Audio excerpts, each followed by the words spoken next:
puente de Daule. Un muerto, 4 personas rescatadas y 3 desaparecidos provocó el colapso del puente Gonzalo Icaza que une los cantones Nobol y Daule en Guayas, por donde circulan 1.500 vehículos al día. La ministra de Energía, Inés Manzano, asegura, basándose, dijo en un informe de inteligencia, que la rotura del SOTE fue provocada por un sabotaje, pero no dio detalles. El Consejo Nacional Electoral aprobó anoche adelantar un día la campaña electoral para que coincida con el debate de la segunda vuelta que se realizará este 23 de abril. Leonardo Cortázar fue detenido en Panamá. Él tenía orden de captura de la Interpol y pedido de extradición de la Corte de Justicia al ser procesado por delincuencia organizada en el caso Encuentro. Israel lanzó órdenes de evacuación en el sur de la Franja de Gaza ante una nueva ofensiva contra el grupo Hamas. Hay cerca de 1.000 muertos desde que se rompió la tregua. En la segunda parte de la serie sobre cómo es la vida en el espacio, Televistazo le contará la rutina que realizaban los astronautas para mantenerse saludables. La ex nadadora y medallista olímpica zimbabuense Christy Coventry se convirtió en la nueva presidenta del Comité Olímpico Internacional. Muy buenas tardes, amigos. Iniciamos con la información de este jueves 20 de marzo del 2025. La caída de un puente que une los cantones Nobol y Daule en Guayas ya deja un fallecido y personas rescatadas. Gaby, ¿qué tal? Hola Estefi, amigos, bienvenidos. La búsqueda de desaparecidos continúa y hay 2 parroquias aisladas tras este hecho.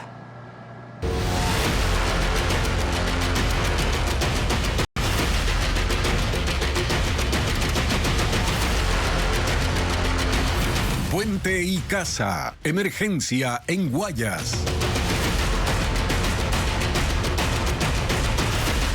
Siguen las labores de rescate tras la caída del puente colgante Gonzalo Icaza Cornejo. La tarde de ayer, Luis Alfredo Zúñiga está en ese sitio cubriendo el hecho. Cuéntanos, Luis Alfredo, cómo avanzan los trabajos de búsqueda en el río. Así es, buenas tardes. A esta hora continúan las labores de rescate que reiniciaron a las 6 de la mañana. Una vez que se hicieron los análisis topográficos, se autorizó iniciar con el rescate, pese a que aún hay partes de la estructura en pie. Esta que colapsó a las 6:15 de la tarde del miércoles. Son 5 lanchas las que a esta hora están sobre el río Daule en la zona del colapso, y lo que hacen es la denominada técnica del gancho. Es decir, las lanchas lanzan un gancho al río, intentan fijarse a uno de los vehículos que aún están bajo el agua para que los buzos puedan descender y encontrar algún cuerpo. Sin embargo, la fuerte corriente del río Daule aún no permite que ningún buzo pueda bajar e intentan aún tener algún resultado con este tipo de técnica. Se nos ha confirmado que son 5 los vehículos que aún están bajo el agua. 2 trailers, 2 motos y una camioneta. El detalle de lo que ha sido esta jornada en el siguiente reportaje. Estas imágenes muestran la magnitud de la tragedia. Cayó el puente de Daule. El puente Gonzalo Icaza Cornejo, que cruza la parroquia Magro, cayó a las 6 de la tarde de ayer. En una cámara de seguridad quedó grabado el estruendo que provocó la estructura que une a los cantones Daule y Nobol. El terror se apoderó de las personas que pasaban por el sitio y que vieron cómo cayeron los vehículos que circulaban en ese momento por el puente. Hay unos carros en el río. Por favor, necesitamos alguna autoridad, alguien, por favor. Mi suegra comenzó a gritar porque se escuchó el estruendo, y en lo que nosotros salimos ya vimos cómo el puente colapsó y los carros comenzaron a hundirse. Por ejemplo, el tráiler que quedó aquí en la punta de aquí se rodó solito y se viró, y comenzaron a virarse. Hasta el momento, las autoridades confirman la muerte de una persona, 3 desaparecidos y 4 rescatados, mientras que en el agua aún permanecen los 5 vehículos que cayeron al río Daule. Las tareas de búsqueda y rescate se reactivaron esta mañana. Se instalaron carpas y clínicas móviles y de salud mental para atender a los afectados y sus familias.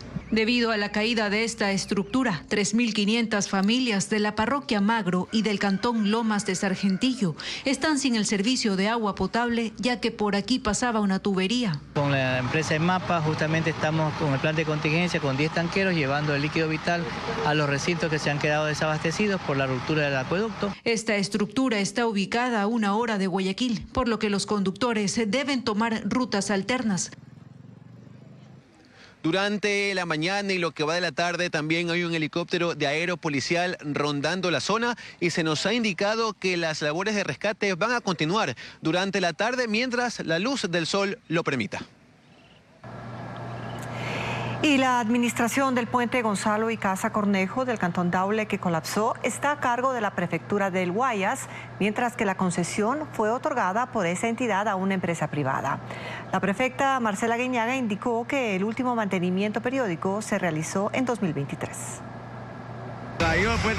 El puente Gonzalo Icaza Cornejo del cantón Daule, que colapsó la tarde de este miércoles, formaba parte de la red vial estatal delegada a la prefectura del Guayas. Ante esto, el ministro de Transporte Roberto Luque informó que solicitó una investigación al GAD provincial para conocer sobre los mantenimientos realizados en el puente. También estoy pidiendo toda la documentación correspondiente acerca de esa limitación de peso, cuándo se dio, cuándo se construyó el bypass, qué controles se tomaron y qué documentación existió para que la ciudadanía y la carga pesada sepa de que esa limitación estaba dada. En su cuenta de X, la prefecta del Guayas, Marcela Aguiñaga, manifestó que la empresa Conorte S.A. tiene la concesión del puente y por tanto le corresponde su restitución y la indemnización a los afectados por cuanto existe un seguro de daños a terceros. La prefecta también manifestó que antes de este lamentable hecho no hubo reportes de amenazas de colapso y que el último mantenimiento periódico fue en 2023,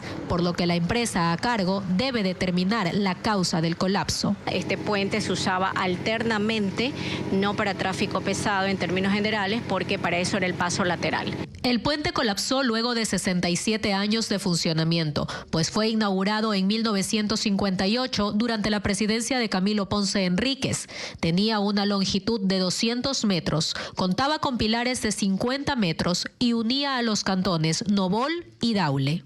La Comisión Especializada de Gobiernos Autónomos Descentralizados de la Asamblea Nacional convocó a la prefecta del Guayas este viernes 21 de marzo a las 9 de la mañana para informar sobre los mantenimientos que se realizaron y la frecuencia con la que se ejecutaron.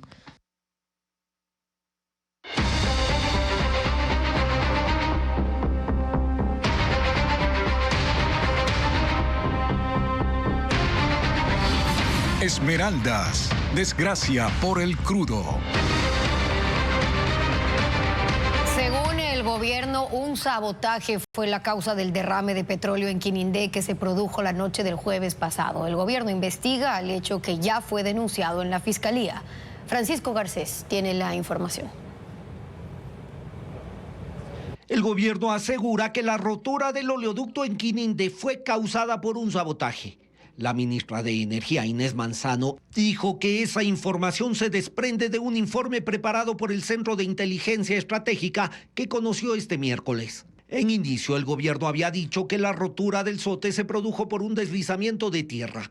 Una semana después cambió de discurso. En una entrevista en Teleamazonas, la ministra explicó que tendría motivaciones políticas y que según la información de inteligencia es parte de un plan que incluye atentados en Papayacta para afectar el suministro de agua potable para Quito y en el área petrolera Auca para contaminar los ríos Rumillaco, Tiputini y Napo. No dio más detalles del informe, pero aseguró que en el caso del derrame en Quinindé, sus efectos fueron más graves por la participación de un funcionario de carrera de Petroecuador que abrió un dique construido el sábado en el río Cube para contener el petróleo derramado. No lo identificó, no dijo si está detenido, pero aseguró que su acción provocó gran parte de la contaminación aguas abajo entre la noche del sábado y el domingo. El informe de inteligencia no es público. Inés Manzano comunicó que después de conocerlo, el gobierno convocó este jueves a las Fuerzas Armadas y a la Policía Nacional a una reunión para coordinar operativos y reforzar la seguridad en las áreas apuntadas como objetivos de posibles atentados. El Roto es un recinto esmeraldeño que soporta un intenso olor a petróleo porque el estero El Achote que atraviesa la población está contaminado. 18 familias de esa zona han tenido que desplazarse a un albergue debido a los riesgos de salud que genera la presencia del hidrocarburo en el agua. En este recinto viven unas 100 personas. Le llaman El Roto.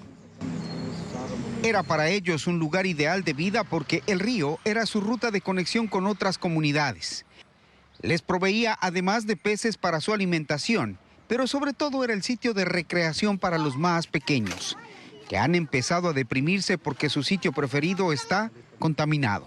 Ya estamos extrañando mucho, extrañamos mucho. Aquí toda la gente dependía del río porque bajábamos. Ahí era donde nosotros disfrutábamos y donde nos bañábamos, donde se ahogábamos en calor.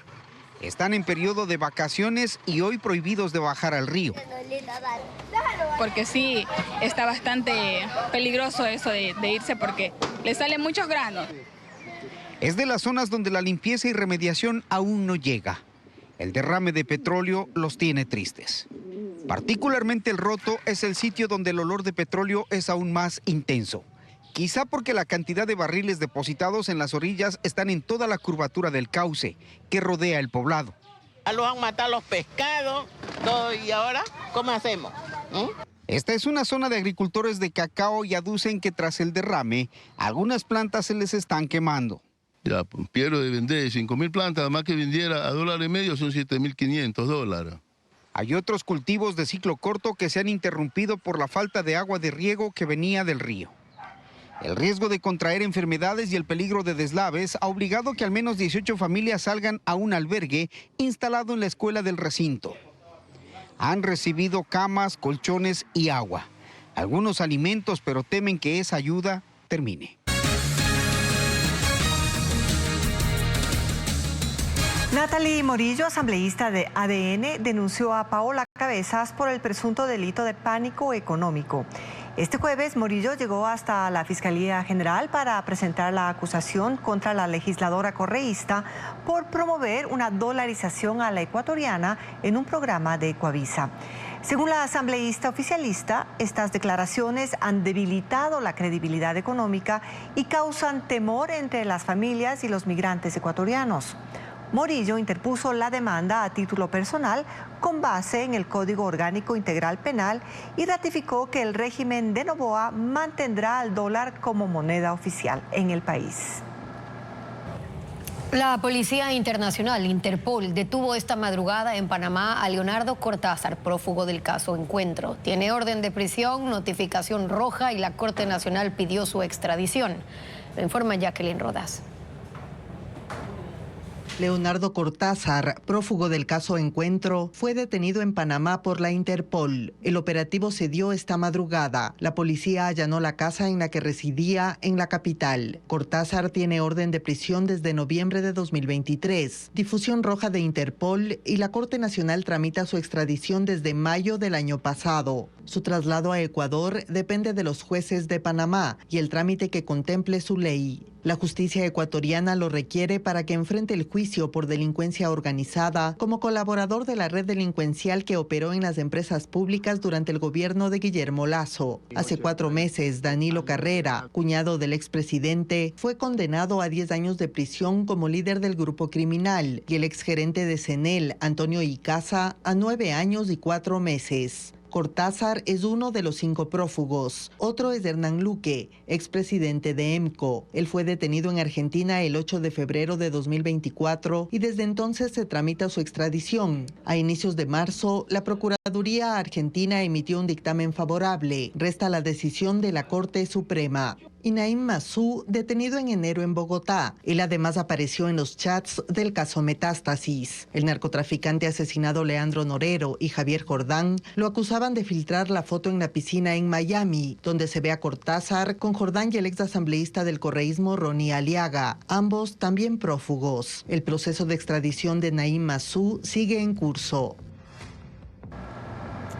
El CNE decidió que la campaña electoral para la segunda vuelta inicie el mismo día del debate, es decir, el domingo 23 de marzo. El calendario se mantendrá sin cambios en otros eventos por la carrera presidencial. Joel Vanegas actualiza el panorama político de cara al balotaje. La segunda vuelta electoral empezará este domingo 23, el mismo día del debate entre Luisa González y Daniel Noboa. Así lo decidió el Consejo Nacional Electoral ayer. El cambio permitirá, dice esa institución, que la ciudadanía cuente con más tiempo para conocer los planes y propuestas de los candidatos. Diana Tamaín, Enrique Pita y José Cabrera tomaron la decisión. Las consejeras Elena Nájera y Estela Acero estuvieron ausentes.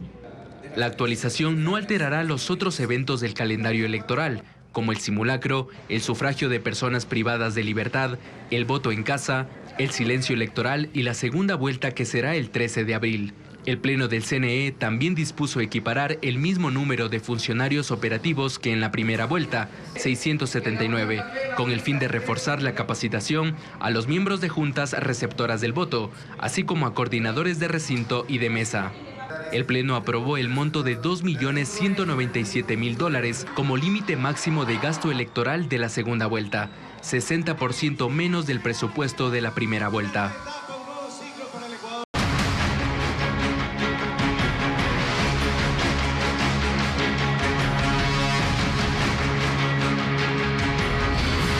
Lluvias.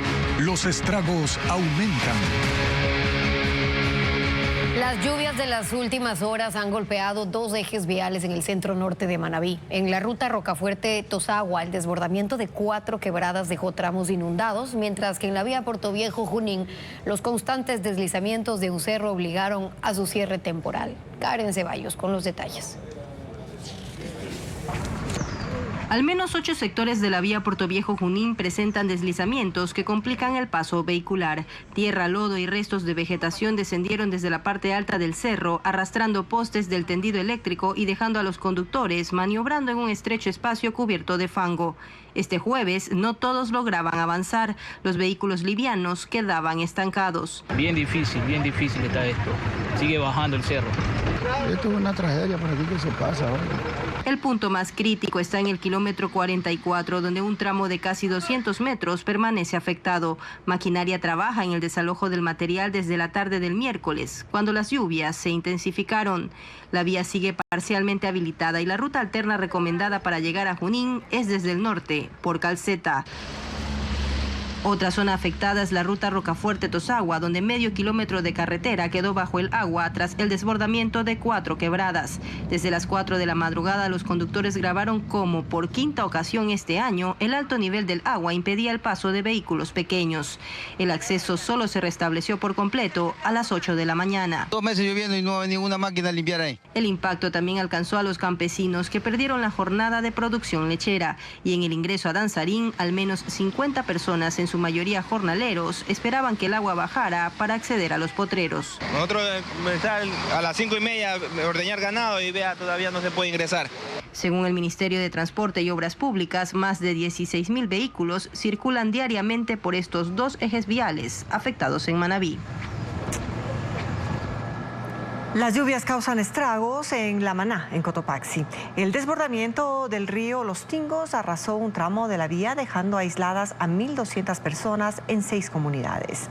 Sin otra opción, los habitantes cruzan a pie sobre las piedras y el agua para salir del aislamiento, como informa Patricio Viera.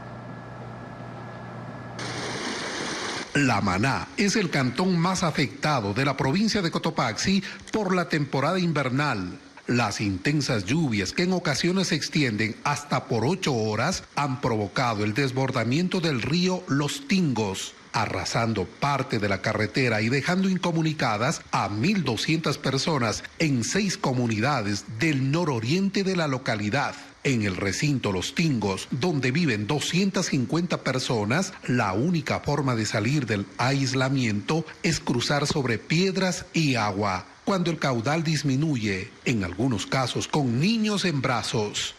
Aquí tenemos adultos mayores, tenemos niños con discapacidades y tampoco podemos acceder al centro de salud. En el triunfo, agricultores y ganaderos deben caminar hasta 1 kilómetro cargando yuca, plátano, naranjilla y leche para comercializarlos en el centro de La Maná. La creciente del río Los Tingos se llevó 6 vacas, afectando a 3 ganaderos de la zona. Así para cruzar los galones de leche, todo eso toca amarrar con cabo, peligrando que uno se los lleve el río, pues. En la zona 21 de noviembre, 50 viviendas están cerca de la orilla del río y podrían colapsar si las lluvias persisten, ya que el nivel del agua ha llegado a superar los 3 metros. Este recinto es un sector de riesgo porque hay muchos esteros, ríos, porque este es una cabecera del río Guasagán. A 2 kilómetros de allí, otro tramo de la carretera ha colapsado por el impacto de las lluvias que han debilitado el terreno. Esto mantiene en alerta a 5 comunidades más ante el riesgo de quedar aisladas.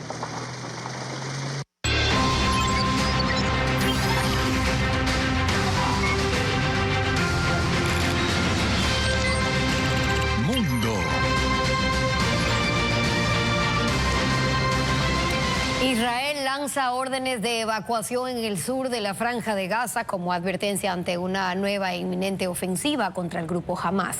Fuentes palestinas señalan que 90 personas han muerto hoy en otros bombardeos y que las víctimas desde que se rompió la tregua el martes son cerca de 1000. La ciudad de Han Yunis, en el sur de la Franja de Gaza, es una de las más castigadas por las operaciones militares de Israel que se reiniciaron esta semana y ahora han lanzado una nueva advertencia, esta vez sobre la vecina localidad de Beni Suheila. El portavoz del ejército israelí dio la orden de evacuar la zona, anticipando que es el último aviso antes de atacar. Israel presiona así al grupo Hamas para que libere a los rehenes que siguen vivos desde la incursión terrorista de octubre de 2023 y devuelva a los cuerpos de los que han muerto, en total unas 59 personas. La tregua más reciente duró desde el 19 de enero hasta el lunes. Al día siguiente, Israel retomó su ofensiva, que ha incluido una nueva incursión terrestre y avance de tropas en el norte. El Ministerio de Salud de Gaza, controlado por Hamas, asegura que desde ese día han muerto 1000 personas, aunque otras fuentes reconocen 400 muertos el martes, 60 el miércoles y 90 en los ataques de esta mañana. Israel, por su parte, denuncia que los grupos extremistas palestinos también han retomado los ataques lanzando cohetes a su territorio. Aseguran que las fuerzas de Hamas se han reagrupado en los últimos días. En medio de la destrucción de más edificios en Gaza, brigadas de auxilio realizan tareas de búsqueda y rescate de sobrevivientes. Esta mañana lograron extraer a una bebé que estaba bajo escombros y los heridos llegan por docenas a los hospitales.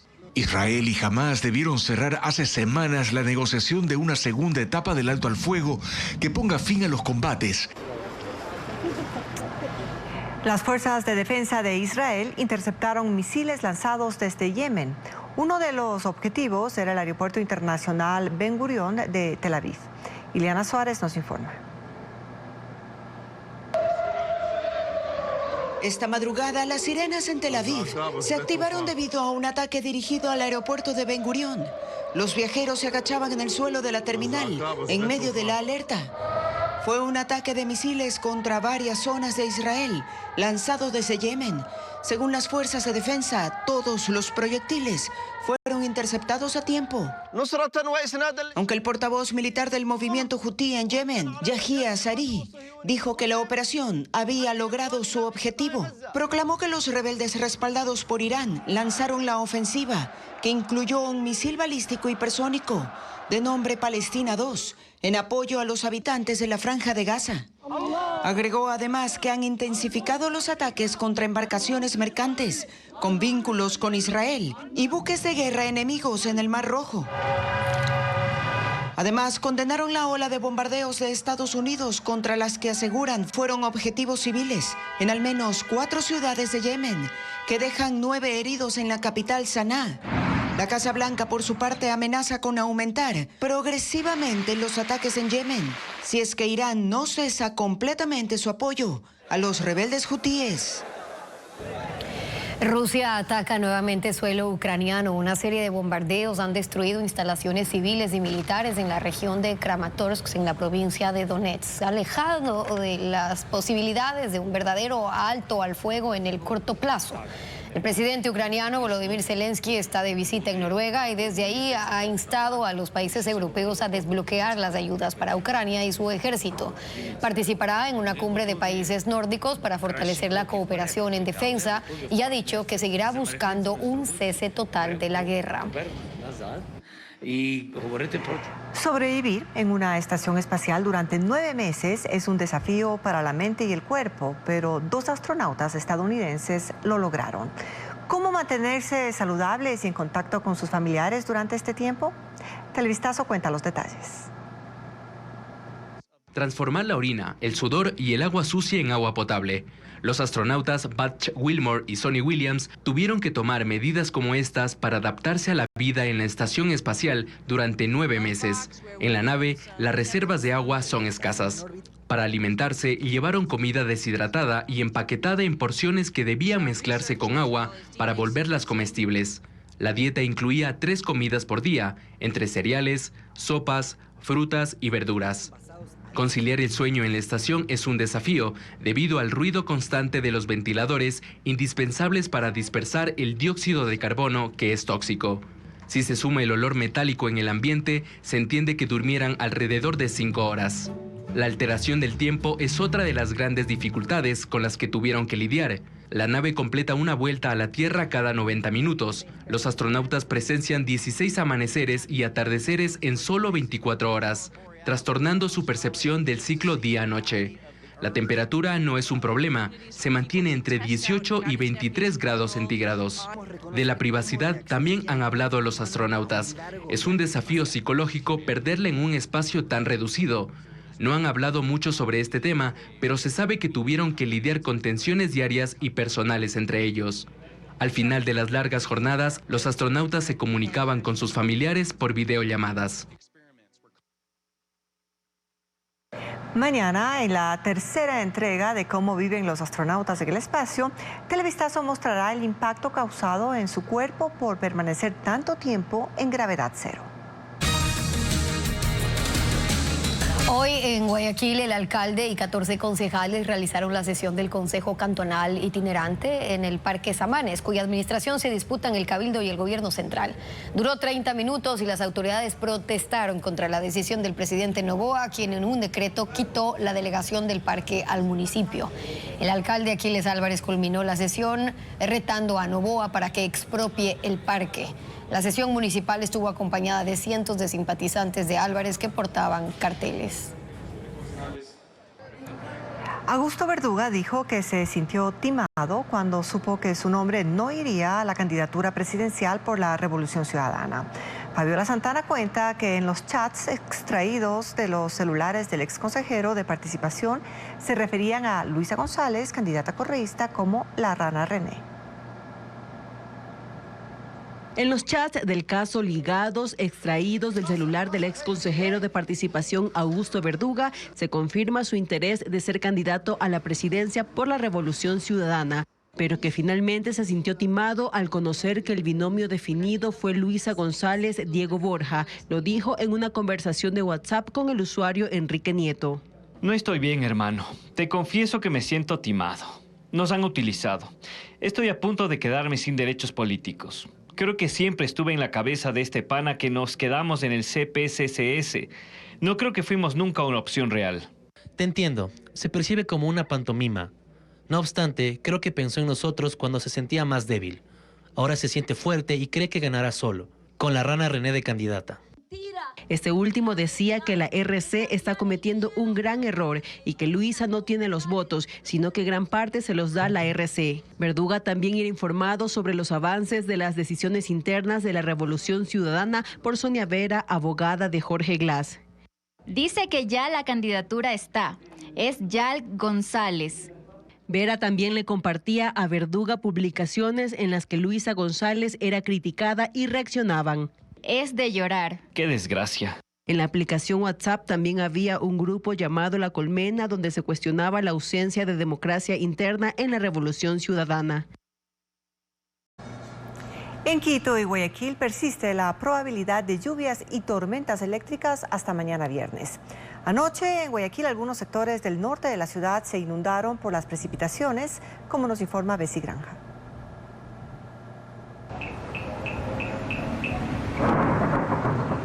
En Pichincha, el portal digital Tumbaco Informado captó la intensa tormenta eléctrica que soportó el valle de Tumbaco, al nororiente de Quito. Este jueves la capital soportó fuertes precipitaciones también. Las descargas eléctricas incluso causaron inconvenientes en el suministro de al menos 5 sectores.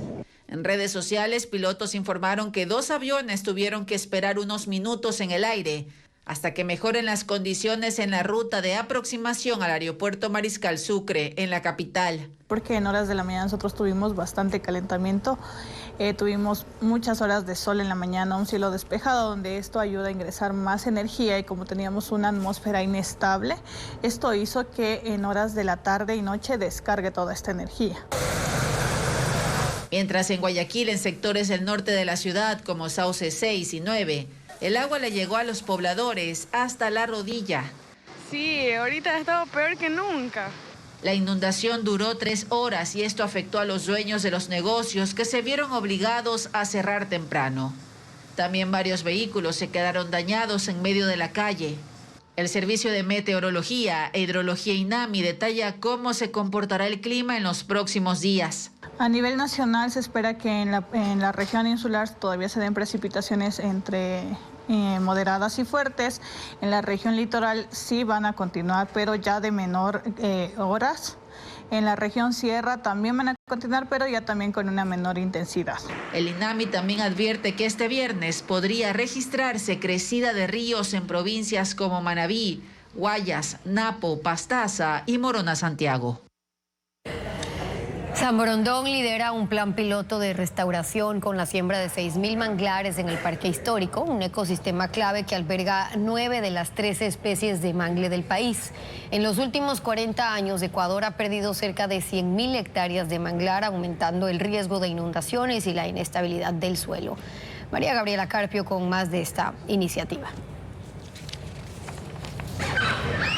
En los últimos 40 años, Ecuador ha perdido cerca de 100.000 hectáreas de manglar, afectando la estabilidad del suelo y aumentando el riesgo de inundaciones. Por ello, en San Borondón, un plan piloto de restauración busca revertir esta realidad con la siembra de 6.000 mangles en 1 hectárea del Parque Histórico de Guayaquil, teniendo en cuenta que son barreras naturales contra las inundaciones.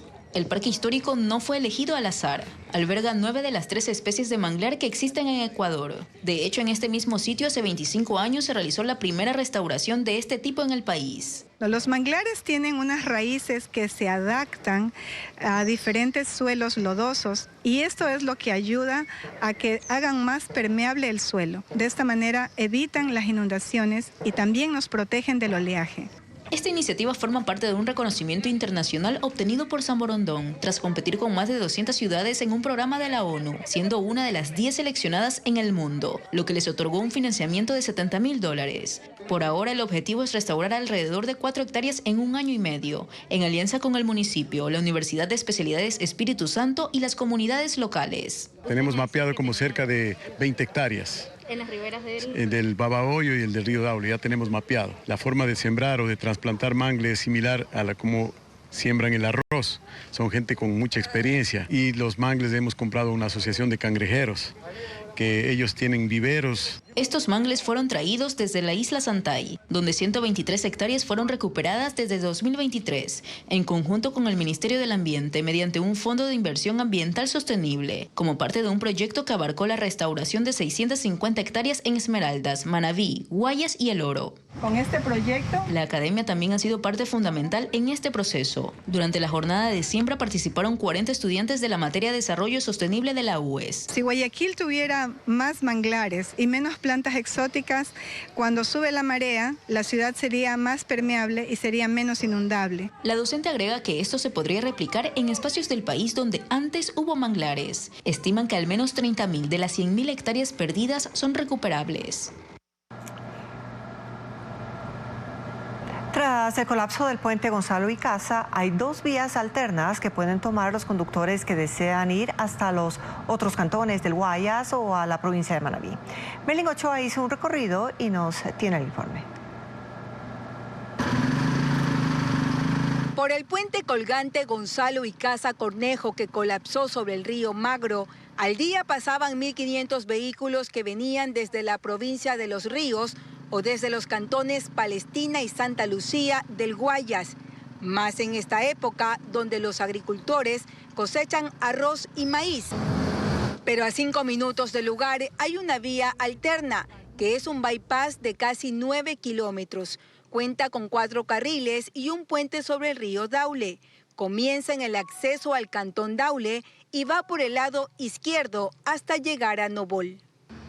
A las 10 de la mañana el tráfico fluía con normalidad. Por esta vía se calcula que pasarán 9.500 carros al día, sobre todo los que van hacia Guayaquil o la provincia de Manabí. Otra alternativa es la vía conocida como la Aurora T de Salitre. Es una carretera angosta de 2 carriles en donde los conductores de carros pesados solo pueden ir hasta 70 kilómetros por hora. La vía La Aurora T de Salitre tiene 33 kilómetros desde Daule hasta el distribuidor de tráfico que conecta a la izquierda con la vía San Borondón, que termina en el puente de la Unidad Nacional. Y a la derecha se empata con la vía La Aurora, por donde se llega también a Guayaquil. En algunos tramos hay trabajos de ampliación. Esta vía pasa por al menos 3 recintos. Los usuarios podrían demorar de 60 a 90 minutos, pero en horas pico el tiempo se duplica. Finlandia es el país más feliz del mundo por 8º año consecutivo. Según un informe de la Universidad de Oxford, la Agencia de Naciones Unidas para el Desarrollo Sustentable y otras organizaciones. El reporte analiza 147 naciones y en el top 10 están además 2 países latinoamericanos.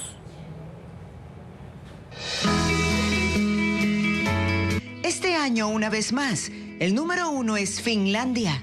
Un informe anual elaborado por el Centro de Investigación del Bienestar de la Universidad de Oxford, junto con la encuestadora Gallup, la Red de Soluciones para el Desarrollo Sostenible de la ONU y un consejo editorial independiente, elaboraron un ranking de 147 naciones en el que se mide la percepción de la población sobre su felicidad y bienestar, basándose además en una serie de variables, desde corrupción hasta la generosidad de su gente. En este país nórdico, los habitantes confían en las instituciones, lo que genera un sentimiento de seguridad. Los servicios públicos son óptimos, la educación gratuita es de primera, cuentan con un sistema de salud de alta calidad, bajísimos niveles de contaminación, fácil acceso a actividades al aire libre y convivencia con la naturaleza, lo que contribuye al bienestar físico y mental. Esta encuesta considera también el ingreso per cápita y la libertad de la población para tomar decisiones. A Finlandia le siguen Dinamarca, Islandia, Suecia y Países Bajos. Costa Rica es el país latinoamericano mejor rankeado. Está en el puesto 6 por un fuerte sentido de comunidad de los habitantes y el inquebrantable compromiso por el cuidado del medio ambiente. El 10º lugar lo ocupa México. Según sus habitantes, su felicidad y sensación de bienestar radica en la cohesión familiar. Ecuador, en cambio, está en el puesto 62 y como elemento positivo del país destacan la amabilidad de su gente y la biodiversidad. Y el último lugar, el número 147, lo ocupa Afganistán, debido a la hegemonía del movimiento talibán, la falta de libertad para las mujeres y la imposibilidad de recopilar información para este estudio en ese país. Con eso concluimos. A ustedes gracias por acompañarnos en esta emisión. Recuerde que en ecuavisa.com puede conocer las vías habilitadas al tránsito tras la caída del puente colgante Gonzalo y Casa Cornejo en Daule. Gaby. Sí, Estefi, además en nuestras redes sociales, recuerde que también puede conocer dónde donar para los afectados por el derrame de crudo en Esmeraldas. Televistazo vuelve para ustedes a las 19 horas. Buenas tardes.